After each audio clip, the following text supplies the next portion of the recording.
On behalf of members of organized labor, I would first of all like to apologize for the disrespectful behavior of ICU leaders and members who were involved in that disgraceful action. Since that unwarranted action by ICU leaders and some of its members, led by Reverend Solomon Kote, the General Secretary of ICU, we have received so many calls from our members, not only members from the TUC, but also members from organized labor groups and other well-meaning Ghanaians, including some employers, who want to know the reasons why the leaders and some members of ICU should do that on the Workers' Day of Solidarity. This day is a holy day for workers, and we really suspected that some members of organized labor could desecrate that day the way they did. We therefore deem it appropriate to set the record straight for the benefit of members of TUC, for the benefit of members of ICU, for the benefit of members of organized labor groups, and of course, for the benefit of the general public. So here are the facts. First of all, we should all note that ICU is not, and I want to repeat this, ICU is not an affiliate of TUC.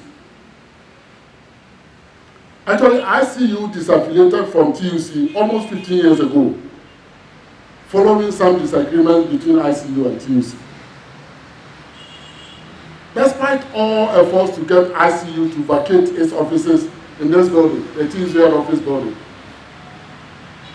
after the disaffiliation, ICU refused to move out, even though it was no longer a member of TUC. According to ICU, the building was donated by CPP government to all workers of Ghana, so the union was not prepared to move out. This implies that NAT, NAGRAT, and all Ghana, they should have offices here, I guess. But the fact is that the TUC leadership borrowed money from government to finance the construction of its office building, head office building, which is known as Trade Union Hall. Then TUC partnered with a construction company which constructed part of the building. Upon completion of the building in 1960, the CPP government decided to convert the loan into a grant. So TUC did not have to pay back the loan. And we have veterans around. Thank goodness, some of those who were there, even when TUC was formed, are still alive. So the history has not lost. We still have the history. And we have recorded this on tape. At the opening ceremony of the Hall of Trade Unions, this was on the 9th of July, 1960, President Nkrumah said, and I quote, "Today we have met here to celebrate official opening of the Hall of Trade Unions, which will be the permanent offices of Trade Union Congress." This is what President Nkrumah said on that day, on the 9th of July, 1960.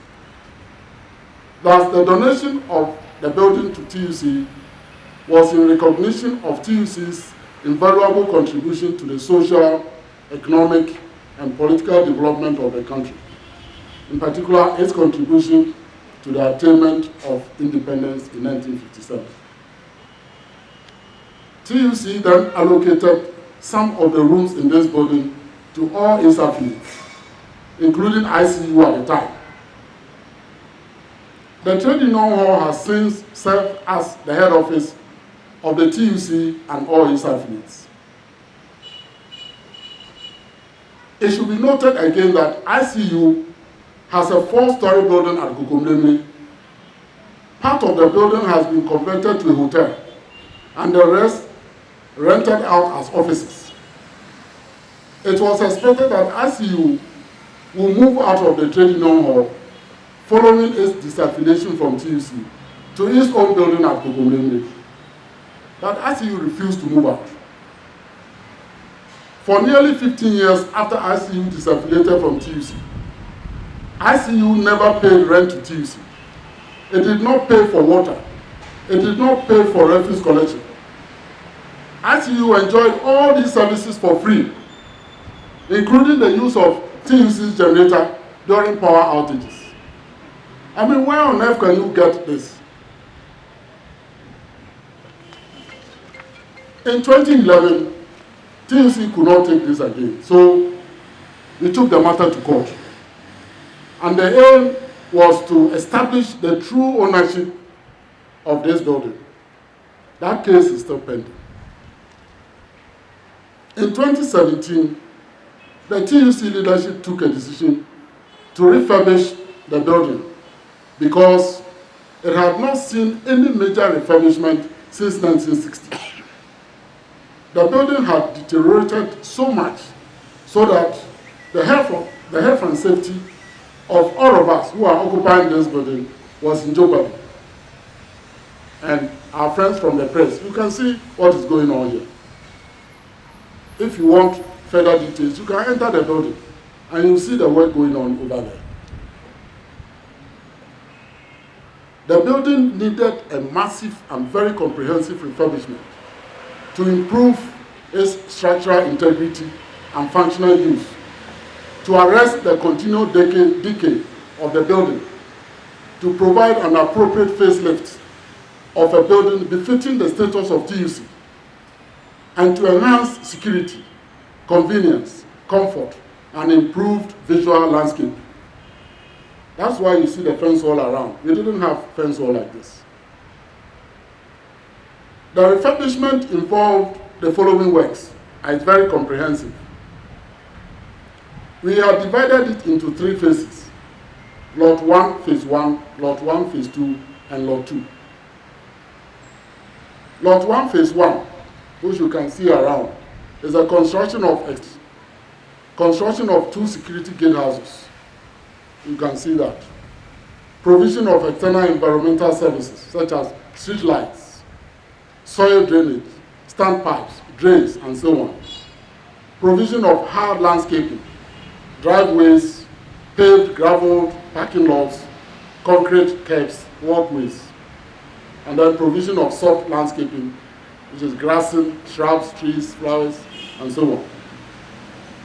Then Phase 2 of Lot 1 involves reworking of all civil works of the external building facade, removal of all hanging services installations, painting of the external facade of main building, removal of all fenestration, and replacing with glazed aluminium sliding windows. Again, you can see that. Fixing of aluminium composite panels at selected places on the building elevations, installation of air conditioners, outdoor units, and fixing of external signages. Those of you who knew this building could see from anywhere all those air conditioners hanging around this building, which was an eyesore. The Lot 2, which is an internal thing, involved removal of all internal finishes, the wooden partitions, ceilings, doors, floors, tiles. When you enter, you see what is happening over there.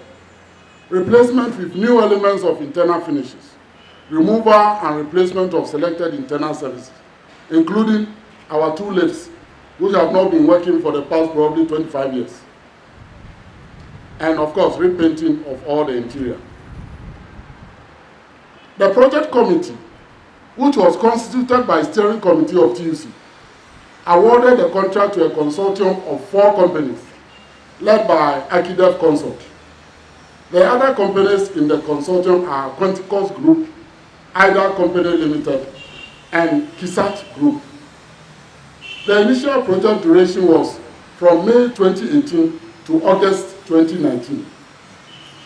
The initial cost of the project was 9.4 million. Of course, there have been variations in duration of cost due to the delays caused by ICU. As you hear, ICU took us to court and that delayed us unduly. The project is being partly funded by contributions from TUC and its affiliates. We had to go for loan, and some of our affiliates have gone for loan to pay their contribution so that we can finish this project. ICU was not requested to contribute because it is not a member of TUC. In August 2017, TUC made a request for financial support from government for the refurbishment. Government granted the request and transferred 5 million Ghana cedis directly to TUC accounts through the Ministry of Finance. Upon receipt of government financial contribution, it was duly reported to the Executive Committee and Steering Committee of TUC, which includes all the General Secretaries of all our affiliates. Of course, ICU is not part of us. So far, TUC has paid to the contractors 5,537,903.57 Ghana cedis. 5,537,903.57 Ghana cedis. So far, we have paid to the contractors. Given the massive size of the works involved, in order to complete the refurbishment on schedule, and also in order not to jeopardize the health and safety of our occupants, the contractor requested that the TUC and all its affiliate unions, as well as other occupants of the building, including ICU, should temporarily relocate. This was not a pleasant decision we made. It was very difficult, and I knew the difficulties that you were going to face, how much it cost for you to relocate for 2 years. It was not a light decision for the Executive Committee to take. But upon reflection and the advice of the contractor, we decided that let us move. It's a very painful pill, but let's take it because that is the only way we can get cured. All occupants of the building, including TUC, have since moved out and relocated in various parts of Accra. TUC has moved to its secretariat at its guest house at Ringway Estate at Osu since February 2019. ICU, which is not even a member of TUC, instead of moving to its own 4-story building at Kokomemle, rather instructed its lawyers to write to inform TUC that ICU shall not move out of their offices in the trade union hall. Obviously, ICU leadership feared that because of their misbehavior, they might not regain access to their offices after refurbishment if they should vacate the building. Despite verbal and written assurances from the TUC that ICU will be allowed to return to its offices in the trade union hall after completion of the refurbishment, the leadership of ICU filed an application for orders of interlocutory injunction at the High Court, the Labour Division in Accra, in June 2018, to restrain TUC and its Secretary General Dr. Yaban and others from interfering in the use and occupation of offices by ICU in the Hall of Trade Unions. We want to renovate our building and you take us to court. ICU's application was dismissed by the court on the 9th of November 2018, 5 months after we stopped the renovation project. This delayed the refurbishment project for 5 months. In his ruling, Justice Jerome Noble Nkrumah stated that, and I quote, "I will, in the circumstances, decline ICU's application and say it's dismissed. However, I will hold the TUC to its assurance to ICU not to prevent it from returning to the property after the refurbishment." This is what the judge said. If the judge is saying that TUC should allow ICU back as we pursue the substantive case, we should allow ICU to return. What the judge is saying that you should move. If you don't move, how can you return? If you don't move out, if the judge is not saying you should stay, why should the judge say that we should allow you to return? I want you to take note of this. Because the action we took, which led to the misbehavior of ICU and all over the country on the May Day, is hinging on this. So it is important to note that the 5-month delay of the project cost TUC over 100,000 Ghana cedis, because the project contract says so. So as soon as the court ruled we should continue, and we wrote to the contractor, they wrote to us that they have delayed and we have to pay. Following the dismissal of ICU's application by the court, TUC once again wrote formally to request ICU to relocate, like all other occupants, including the TUC itself, for the refurbishment to go on smoothly. Again, ICU leadership, led by its General Secretary, Solomon Kote, remained recalcitrant. Instead of moving out for the refurbishment to go on smoothly, in accordance with the court's ruling, ICU organized an illegal demonstration here at the forecourt against, on the 4th of March. At a press conference on that same day after the demonstration, Solomon Kote vowed at that conference that ICU will never move out of this building, in spite of the dismissal of his application by the High Court. If this is not contempt, I wonder what else. Therefore, on the 25th of April, just last month, the leadership of TUC requested for the support of the Accra Regional Police Headquarters to provide security services to the contractor to gain access to all areas in the trade union hall that were being occupied by ICU. This was to ensure that the refurbishment is completed on schedule and to ensure that we avoid additional project costs due to the unnecessary delay. It is against this background that ICU General Secretary Reverend Solomon Kote organized some of his members across the country to carry placards with defamatory inscriptions against me, the Secretary General of TUC. Of course, they mentioned my name there. We would like to emphasize that Dr. Yaba has done nothing wrong. He is only working with the other leaders to restore dignity to TUC as a mouthpiece of all workers of Ghana, locally and internationally. The good news is that the refurbishment is now progressing smoothly, as you can see.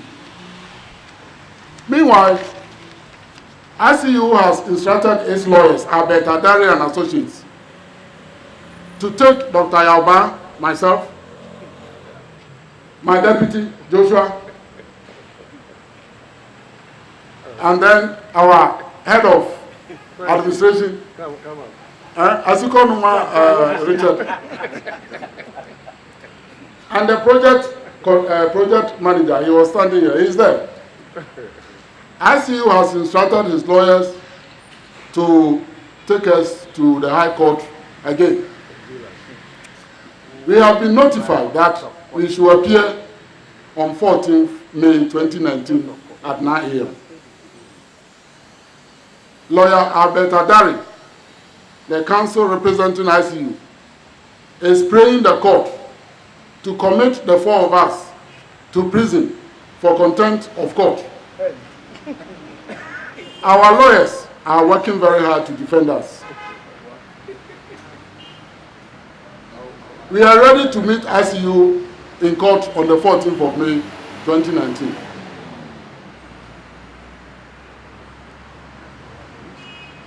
ICU is in court. We are ready to continue the dialogue with the leadership of ICU to resolve all issues amicably in the spirit of unity and solidarity. Once again, we would like to apologize to our special guests who were at the parade, especially to the President of the Republic, Nana Addo Dankwa Akufo-Addo, the Vice President, Baumia, and all our special guests, including the Ambassador of Cuba to Ghana, for the inconvenience that the disgraceful and unwarranted actions of ICU leaders and some of its members, led by Solomon Kote, might have caused. Solomon Kote should do the honorable thing to apologize to the President and the Vice President, all those who were there. They should apologize to organized labor.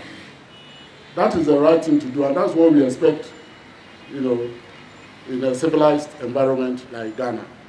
Long live workers' solidarity. Long live. Long live Ghana. Long live. Thank you very much for listening.